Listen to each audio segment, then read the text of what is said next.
You're listening to episode number 95. Welcome to the Inner Singer Podcast, providing you with tools and techniques that you need to accelerate your singing, your performance, and your inner game beyond what you thought was possible. And now, your host for the Inner Singer Podcast, Mike Goodrich. Hello there, everybody. Mike Goodrich here with the Inner Singer Podcast. Thank you so much for joining me today. And as always, I'd love to jump right into it. You know, I don't know if this is going to be a terribly long episode. It feels like it's probably going to be kind of short, but you never know. But I do want to jump right into it now and talk about something that is kind of stepping out there. Now, I may be preaching to the choir because those of you that follow my work and follow the Inner Singer and all the things that I do, you know I teach more than obviously mindset. I've taught technique for 33 years and mindset since about 2008 and performance from about that long as well. But this is really stepping out into something that I feel is really important. It actually came to me Sunday morning, somewhat early, and I got up and I spoke it into my iPhone. That's not the podcast. That's just the idea for the podcast because I wanted to make sure that I remembered it because I was laying there in this alpha state, you know, as you're waking up, and all of these thoughts and ideas came to me, and I thought, you know, I really would love to put that in a podcast and share these things. I think there's some ideas that perhaps you haven't thought about with relationship to singing, so let's jump in.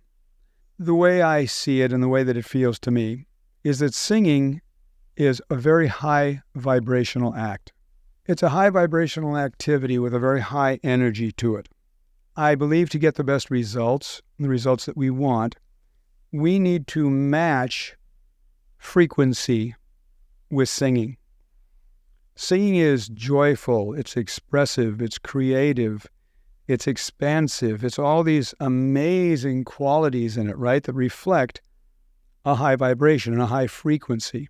We'll get our best out of it if we match that frequency as we're bringing ourselves into singing. So what that means, translated, when we approach singing with joy, with lightness, with creativity, with fun, with optimism, with exploration, with love, gratitude, and all of those energies that translate us into a high frequency that matches singing, we are really, at that point, I think, in tune, really resonating with singing and very successful, joyful, creative, and expansive singing, which can only mean that in a practice setting, we're going to get better faster. In a performance situation, it's going to be a better performance. Contrary to that, if we approach it like I used to approach it, in a state of frustration, discouragement, a low vibration, then the high vibration of singing and the low vibration I was bringing to it, they couldn't reconcile. They were incongruent. They didn't fit together. So I would not get the results that I wanted. And rather than being uplifted by singing, I would just get mirrored back to me what I was bringing to it. So I would get more discouragement, more frustration, more anger, more sense of victim, more sense of why can everybody do it and I can't do it? Because that's what I was bringing to it. So singing at that point was a reflective mirror of my current emotional state and the frequency at which I was vibrating. Now, I did not know that at all. I just thought there was something wrong with my voice, something wrong with me.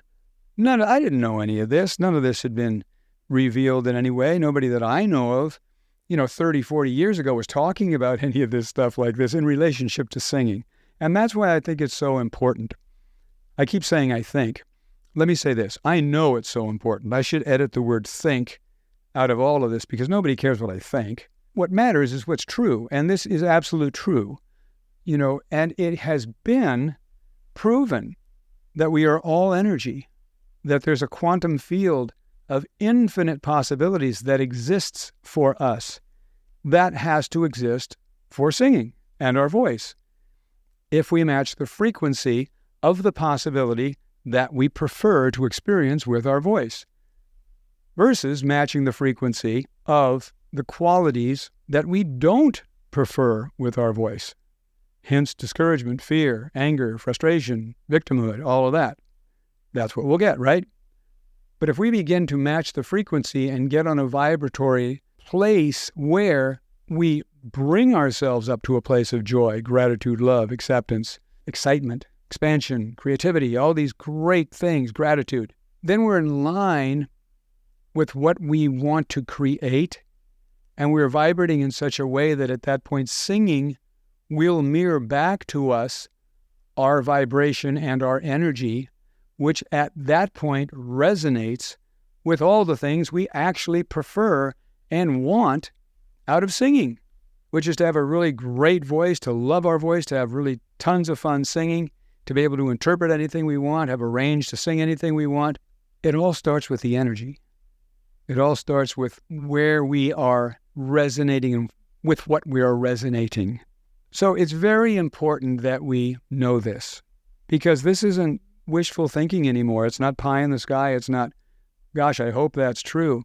And it's not metaphysical hoping. It's actually science that has proven that there's a quantum field, science that has proven that we are all energy, science that has proven that our thoughts have power, that our thoughts have frequency, that our thoughts draw to us those things that resonate with the frequency. And that's all science now. So it used to be just, wow, that sounds really cool. I wonder if that's true. Now, no, it sounds really cool, and it's absolutely true, scientifically proven. And there are so many people that are teaching it so beautifully. Joe Dispenza's work is absolutely wonderful, and he does more testing than anybody on the subject of this, and wiring brains and doing all of those things so he can really see the activity of what's going on. No longer speculation. So the thing is, if you are not including this and not believing it and not utilizing the truth of this in your singing, in your practicing, in your performing, then you're sadly kind of missing the boat a little bit, because these are some great tools to have in your toolbox. Otherwise, as really valid as the science is these days, it would be like looking at it and saying, okay, well, that sounds really good, but it's a little difficult, so I'm not going to try to get better at it. I'm just going to continue bringing frustration, anger, victimhood, all these low energy qualities to singing, and hope my singing gets better. That's a little bit like saying, okay, I know for a fact that 2 + 2 is 4, but I'm going to choose to believe that 2 + 2 is 5. And I'm just going to live my life like that. I'm going to build my house like that. I'm going to build everything that I do like that. Well, if you imagine what your house will look like based on the mathematic equation of 2 + 2 = 5, you can imagine that your house is going to mirror back to you the nonsensicalness of that equation. Because no matter how much we choose to believe that 2 + 2 is 5, the fact and the truth is 2 + 2 is 4. So we're going to have a house that's galley west and probably toppling over. Whereas if we build our house according to the principles of truth that really are, we'll build it according to 2 + 2 is 4, and our house will be fantastic. That's the analogy with the voice. If we get ourselves vibrating in a frequency and resonating in a frequency that is equal to that of singing, a high vibration, a high energy, a sense of excitement, enthusiasm, energy, then that's like building a house based on 2 + 2 is 4. We're building our voice now based on truth. We are now resonating with the act of singing, which is a high energy activity, a high vibrational activity, and we're going to make faster progress. We're going to have more fun. All good things are going to come out of that. But if we insist on saying, I'm just going to continue believing what my inner critic is telling me, that I'm no good, that I'm not worthy, that I'm this, that I'm that my voice isn't good enough, and I'm never going to get this. Or we just bring a sense of frustration, anger, low vibration, discouragement, frustration, all those things to the act of singing. We are now choosing to believe that 2 + 2 is 5, and we're hoping that our house reflects that it's not, but it's going to. And so is our voice. Our voice is going to reflect back at us that vibration. Once you know something, you can't unknow it. If you've listened to this podcast and now you know this and it resonates with you, you got to know whenever you bring a low vibration, low energy to singing, now that you know this, it's no longer a habit. It's a choice. Because once we're aware of a habit and we keep doing it, it's a choice to do it.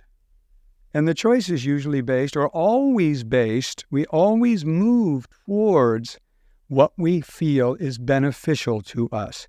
Even if it's not something that we like, even if it's not something that we prefer, we will always move towards something that we feel is going to benefit us.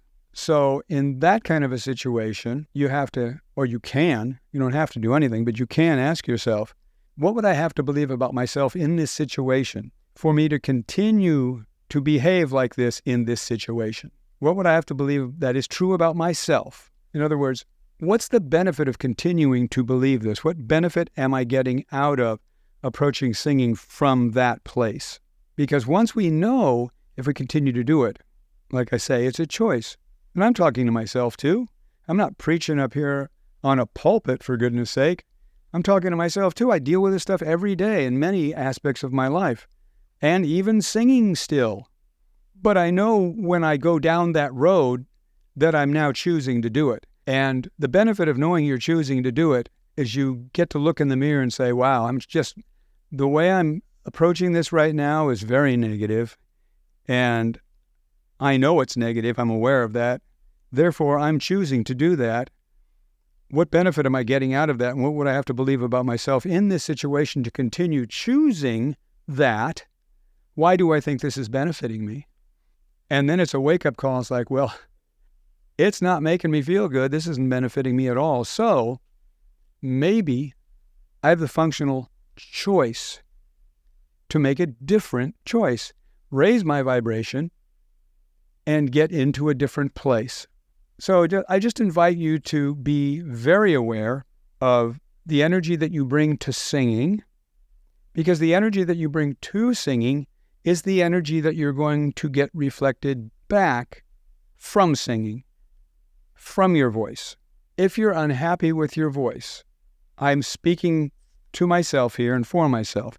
The times I was unhappy, the times I was unhappiest with my voice, I was just unhappy. And I was bringing that to the voice, hoping the voice would save me. And the voice was just reflecting back the energy that I was bringing to it. And it was a loop of unhappiness.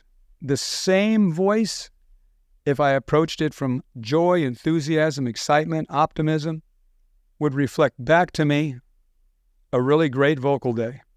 And even if it didn't, it wouldn't affect me in any way. So I've actually literally had experience with this. So I try not to teach much that I don't have real experience with.